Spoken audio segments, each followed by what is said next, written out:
안녕하세요. 저는 사랑하는 한 여자의 남편이자 4명의 아들을 둔 아빠입니다.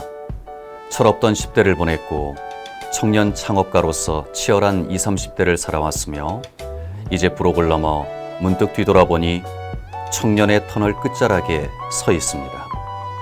저는 청년의 터널 끝자락에서 가슴에 품었던 새로운 길에 발을 내딛고 있습니다. 제 이야기가 청년들이 걷고 있는 어두운 터널 속에 작은 방향등으로나마 비추이면 좋겠습니다. 안녕하십니까. 경기TV 이규석의 공감편지, 저는 이규석입니다. 창업, 우리나라 자영업자 수가 2017년 기준으로 약 550만 명, 여기에 가족 종사자까지 합치면 대략 660만이라고 합니다. 경제활동 인구 4명 중 1명꼴이죠. 하지만요, 우리나라 자영업 환경은 그야말로 제살 깎아먹기식의 정말 잔인한 생존 정글이라고 할 수 있습니다. 자부심 넘치는 사업 경영, 부모의 도움 없이 자기 스스로의 힘으로 사장님이 돼서 떳떳하게 살 수 있는 세상. 정말 불가능한 일일까요? 오늘 자신의 힘으로 자신만의 영역을 개척해 나가고 있는 젊은 리더 김민수 씨를 모시고 이와 관련한 여러 이야기를 나눠보겠습니다. 안녕하십니까. 안녕하세요. 오늘 이렇게 귀한 시간 내주셔서 감사합니다. 제가 감사합니다. 불러주셔서 감사합니다. 그 사연을 주셨는데 그 사연도 굉장히 좀 인상 깊었어요. 특히 그 청년 창업가로서 리더로서 이렇게 활약하셨던 그 이야기도 무척 많이 궁금한데 우선 첫 번째 궁금한 게 언제 첫 창업을 도전하셨나요? 24살, 지금 한 17년 전에 창업에 발을 들였습니다. 24살이요? 네네. 아니 그러면은 24살 때 그 신분이 학생이었나요? 아니면 뭐 어떤 직장을 다니고 있었나요? 학생이었습니다. 대학생이었습니다. 네. 그러면 대학생 때 창업을 도전하셨군요. 그러면 그 처음 창업이 바로 생각한 대로 잘 움직여서 이렇게 어떤 기반을 닦게 됐나요? 아니면 좀 시행착오를 좀 거치게 됐나요? 사실 지금 요즘 같은 시대에는 대학생들의 창업을 워낙 권장하고 있는 사회라서 이렇게 멘토들도 많고 그리고 지원 정책들도 많은데 제가 창업하던 당시에는 대학생들 창업을 그리 반기던 사회가는 아니었습니다. 그래서 실제 뭐 여쭤볼 분도 멘토를 받을 분도 없어서 당연히 시행착오가 있었죠. 한 2번 정도는 시행착오가 있었습니다. 굉장히 빠르게 도전을 하셨네요. 네네. 좀 외람되지만 혹시 그 창업을 도전하실 때 어떤 일종의 자본이랄까 여러 가지 준비를 해야 될 부분들이 좀 충분히 갖춰져 있는 상태였나요? 그런 건 아니었고요. 일단 자본이라고 하면은 건강한 육체가 있었던 것 같고요. 네. 실제로 우리가 뭐 시장 경제에서 배우지만은 자본이라는 것 중에서 노동도 자본에 들어가지 않습니까? 그렇죠. 강한 노동력을 갖고 있었던 것 같습니다. 네. 그 하나를 가지고 있었고 실제 이제 우리가 말하는 현금 자산은 100만 원을 딱 가지고 시작했습니다. 네. 그 당시에 100만 원이요? 그렇습니다. 그렇군요. 지금으로 따지면 한 350만 원 정도 될 것 같습니다. 300만 원 정도 될 것 같습니다. 네. 350만 원의 예산으로 어떤 창업을 도전을 한다. 사실 조금 좀 와닿지는 않는데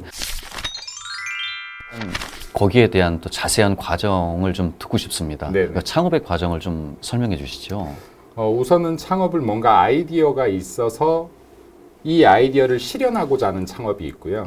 나는 창업가가 되어야지를 먼저 결심하고 나서 아이디어를 탐색하는 창업이 있습니다. 저는 후자였던 것 같습니다. 어떤 종목, 어떤 분야를 도전을 하셨고 또 그 과정은 또 어려움은 없었고 또 어떻게 발전해 나갔는지 그 과정을 조금 좀 간략하게 설명을 해 주시죠. 일단 창업을 하겠다라는 결정을 먼저 내렸고요. 그리고 제가 가지고 있는 자산 내에서 시작할 수 있는 창업이 무엇인지를 찾기 시작했습니다. 아이디어 탐색을 하기 시작한 건데 실제 그 당시에 적은 자본, 소자본으로 창업에 성공한 사례를 외국에서 찾아볼 수 있었었는데요. 그 대표적인 것들이 3D로 분류되는 사람들이 기피하는 업종, 청소 업종 중에서 청년들이나 소자본가들, 이주자들 이런 분들이 성공한 사례들을 찾아볼 수가 있었어서 이런 쪽으로 한번 시도해보는 거는 자본 없이 가능하겠다라고 해서 처음으로 시작했던 사업은 청소 사업입니다. 청소 사업이요? 네네. 아우, 네. 그렇군요. 굉장히 재밌습니다. 예, 그래서요. 네. 그래서 그때 당시에 뭐 청소라고 해서 엄청난 기술을 요하는 청소가 아니라 조그만한 건물들에 여기에 계단만 있고 공용 화장실도 없는 작은 건물들 있죠. 한 3층, 4층. 네네네. 네, 이런 건물들에 일주일에 한 번, 두 번 가서 계단 청소를 해주는 계단 청소 업체부터 시작을 했는데, 네. 계단 청소요. 네네. 그럼 그때 혼자 하셨습니까? 아니면 같이 또 이렇게 좀 이렇게 같이 일하는 사람들이 있었습니까? 처음은 혼자 시작을 했고, 네. 이제 이 건물 영업이 되고 나서부터는 이제 제가 친한 친구 한 명을, 친한 후배죠, 정확하게는. 친한 후배 한 명을 내가 너한테 돈을 얼마 줄 수 있을지 모르겠으나 한번 같이 해보자라고 해서 이제 시작을 했었어요. 아, 네. 그렇군요. 네. 그러면 그 친구는 지금 17년째 재직 중에 있습니다. 지금 함께 한 네, 회사에서요. 네, 그렇습니다. 아, 그렇군요. 그 청소 그러면 사업을 이제 도전을 하실 때 네. 물론 영업도 해야 되겠지만 계속 이제 그 건물 수를 늘려가야 수익하고 또 그렇죠. 직결되지 네. 않습니까? 그럴 때 가장 큰 무기로 삼은 게 어떤 거였습니까? 전략이.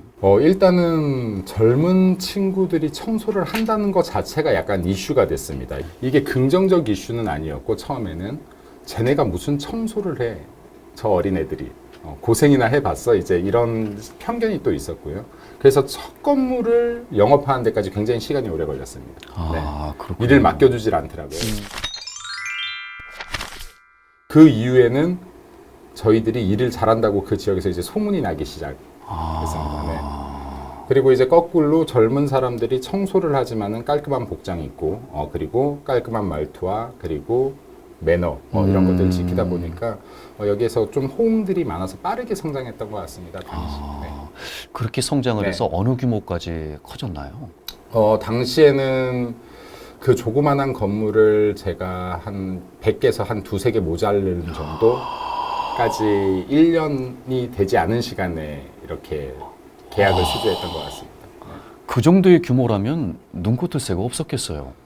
눈코 뜰 새 없죠. 네. 직원도 늘어나고요. 그때 당시에 저희가 직원 수는 최소화로 하면서 저희들 팀 멤버들이 많이 움직였는데, 왜냐고 하면 실제로 직원을 구하는 것 자체가 굉장히 어려웠고요. 네. 일단 그렇겠군요. 면접 보러 왔다가 사무실이 요만하면 사람들이 앉지도 않고 아유 죄송합니다 가보겠습니다 하고 네. 그러니까 지금 이제 실제로 구직난이 굉장히 많은데 중소기업들이 구인난을 겪고 있다는 것도 사실이거든요. 그래서 이제 저희들이 야 이게 사람이 정말 안 구해지는구나. 그러면 약간 더 빨리 나오자 하다가 나중엔 이제 새벽 4시가 출근 시간이 됐었죠. 네. 그랬군요. 그 성공의 이렇게 밑바탕에는 사실 열정과 성실성이 일단 가장 큰 무기였고, 그리고 그런 것들이 입소문을 타서 계속 이제 늘어나면서도 또 그 이후에도 일관성 있게 유지를 해야 되잖아요. 그렇죠. 그렇죠. 일이 많다고 또 이제 맞습니다. 대충대충 하거나 네. 그러지 않고, 네. 어느 정도 심혈을 기울였는지 좀 사례를 좀 말씀해 주실 수 있을까요? 근데 계단 청소 같은 경우는 일주일에 2번을 가서 계단을 청소해주고 나오는 건데, 건물을 월요일과 목요일 날 청소하기로 했다라고 하면 월요일 날 깨끗하게 청소를 하고 화요일 날 지나가다 이 건물 앞이 더러우면 이거 저희 얼굴이니까 청소한 날이 아니어도 쓰레기도 주워주고, 그리고 너무 지저분하면 또 닦아도 주고. 그러니까 이게 고객분들은 모르지만 실제로 건물이 얼마나 깨끗하냐로 티가 나는 거죠. 그러니까 얘네가 하는 데들은 깨끗해, 얘네가 하는 데들은 광이나, 이제 이러다 보니까 소문들이 좀 많이 빠르게 퍼졌던 것 같습니다. 네. 역시 그렇군요. 역시 사람이 하는 일이다 보니 네, 맞습니다. 사람이 그런 하는 일. 마음의 그 진심이랄까 그런 것들이 다 전달이 되는군요. 네. 그렇죠? 자, 그러면은 그 사업을 부모님의 도움 없이 시작을 하신 거잖아요. 네네. 혹시 부모님은 어떠셨습니까? 반응이 그런 창업에 대해서. 사실 부모님한테 도움을 되게 받고 싶었거든요. 그러니까 그때 당시에 저는 저희 집을 흙수저라고 생각했던 것 같습니다. 그래요? 예, 그리고 지금은 제가 그 정도면은 그래도 금수저다라는 생각을 합니다. 생각의 차이죠, 이제. 우리 부모님께서 한 200만 원 정도는 빌려줄 수 있지 않을까, 줄 수 있지 않을까가 아니라 청소 장비를 실을 차가 필요한데, 네.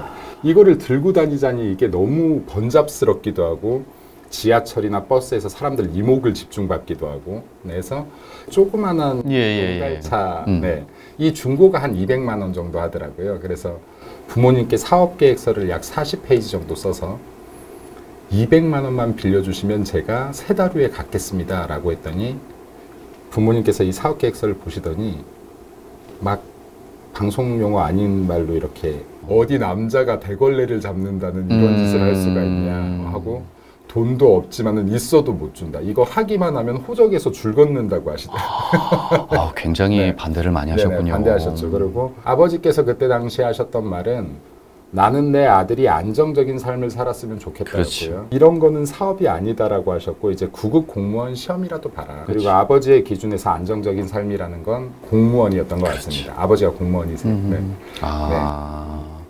어느 부모님이나 네. 다 비슷하실 거예요.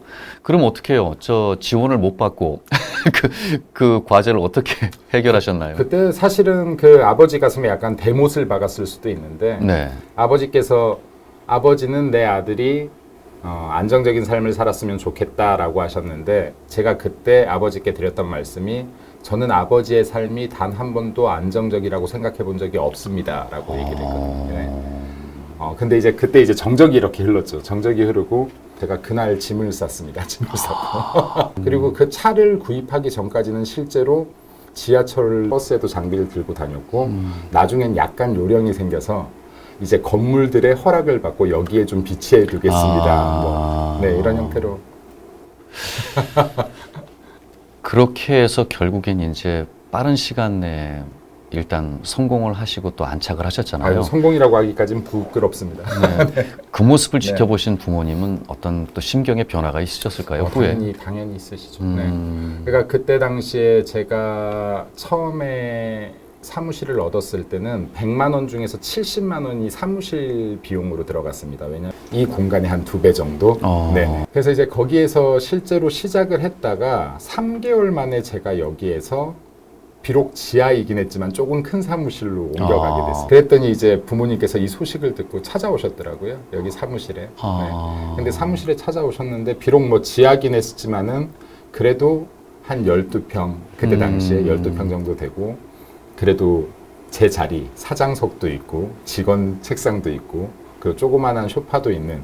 근데 아버지께서 이걸 보시고 그때 처음으로 제 앞에서 약간 눈물을 글썽하셨던 것 같아요. 그러니까 사람이 사는 방식이 여러 가지인데 아버지가 하나뿐이 몰랐던 것 같다 하고, 이렇게 고생하는데 못 도와줘서 미안하다 하고 응원하겠다라고 이제 말씀하시고 가셨던 것 같습니다. 경상도 남자가 할 수 있는 최고의 격려였던 것 같습니다. 지금은 그 업종하고는 좀 다른 일을 하시는 거죠? 네, 그렇습니다. 그러면 그 변화는 언제 찾아오게 됐나요? 이제 업종을 변환시킨다든가 이런 시기가. 실제로 그 제가 창업가들을 교육하는 일도 하고 있어서 제가